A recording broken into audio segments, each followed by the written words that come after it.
Hello guys, welcome to my channel. तो मैं आज आपको एक कहानी सुनाऊंगा। ये कहानी है उस दोस्त की, उस भाई की। वो एक भाई, बड़ा भाई होता है और एक छोटा भाई होता है, ठीक है। ये कहानी है हर एक बंदे की, जो छोटा भाई है और एक बड़ा भाई है। हर घर के अंदर एक छोटा और एक बड़ा भाई होता है। तो एक ये कहानी है उस छोटे और बड़े भाई की, जो एक बड़ा भाई परदेश जाता है और एक छोटा भाई उस परदेश जाने वाले भाई को बोलता है कि भैया आप जल्दी आ जाना, इन गलियों में आप जल्दी आ जाना भैया। आप बोलते थे ना कि जब भी तुझे डर लगेगा तो मैं तेरे साथ रहूँगा। तो गाइज, वैसे ही आप भी अपने भाई के साथ आप रहते हो और आपको पता है, आप अपने भाई के साथ रहते हो। भाई छोटे से बड़ा होता है, वो साथ में खेलते हो, कूदते हो, नाचते हो, गाते हो, पीते हो, खाते हो। ऐसे करते करते गाइज सभी भाई अपने अपने भाई के साथ रहता है, ठीक है गाइज। और ये कहानी है उस भाई की, जो एक प्रदेश जा रहा भाई से बोल रहा है कि भैया आप जल्दी ही वापिस आ जाना। आप बोलते थे ना जब भी तुझे मेरी याद आएगी तो मैं तुझे सहारा दूंगा। तो वो परदेश जाता भैया अपनी एक वॉच रखता है, जो घड़ी, वो अपने छोटे भाई को दे देता है और बोलता है कि ये ले। तो ये ले वो घड़ी, जो जो ये ले वो घड़ी जो तो वो अपना सब कुछ अपने भाई को देकर जाता है और बोलता है। तो गाइज मैं आपको सुनाता हूँ वो क्या बोलता है। तो ये लो गाइज, आज मैं आपको सुनाता हूँ, तो सुनिए गाइज। परदेश जा रहा लड़का अपने छोटे भाई से कहता है, सुनिए जरा भैया जल्द लौट आना गांव की कच्ची गलियों में।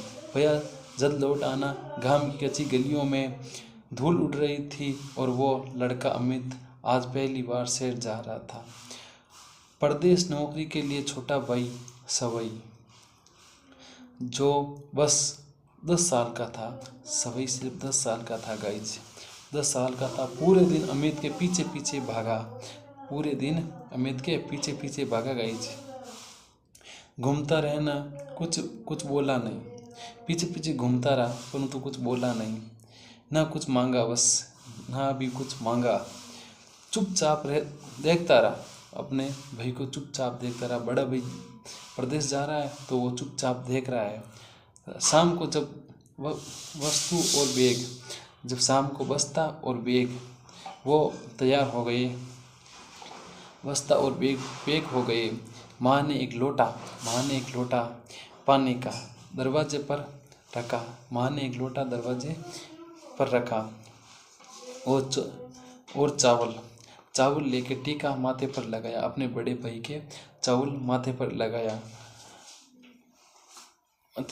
अमित ने सबको गले लगाया। परिवार वाले थे, उनको सबको गले लगाया। फिर सवई अब चुप था। सवई चुपचाप था गाइज।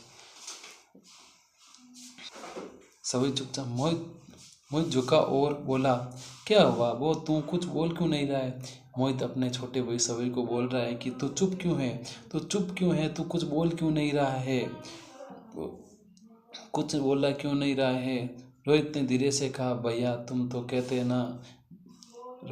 सवई ने धीरे से कहा, भैया तुम तो कहते थे ना तुम्हारा हाथ पकड़ लूँगा।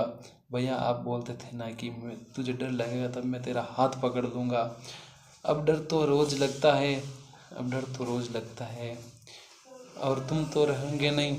डर तो मुझे अभी लगता है, अब आप तो मेरे पास रहोगे नहीं। आप तो प्रदेश जा रहे हो, आप तो मेरे पास रहोगे नहीं। अमित की आंखें भर आई गाइज, बड़े भाई की आंखें भर आई। वो कुछ नहीं बोला गाइज, वो कुछ नहीं बोला। जब से अपनी घड़ी, वो उसी टाइम बड़े भाई ने छोटे भाई को जेब में हाथ डाला और जबकि अपनी घड़ी दे दी अपने छोटे भाई को। जब से अपने घड़ी निकाली और रोहित के सवई के हाथ में पकड़ा दी गाइज। सवई के हाथ में पकड़ा दी। सवई को बोलता है कि रख दे तेरे पास, जब भी तुझे डर लगे इस देख लेना। सवई से बोलता है, जब भी तुझे डर लगे तो सभी को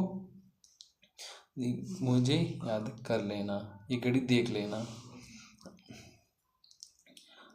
है ना, ये मेरी सांस की तरह चलेगी। बड़ा भाई कहता है ये घड़ी मेरी सांस की तरह चलेगी और याद दिलाएगी कि तेरा भाई कहीं गया नहीं, तेरे साथ ही ये।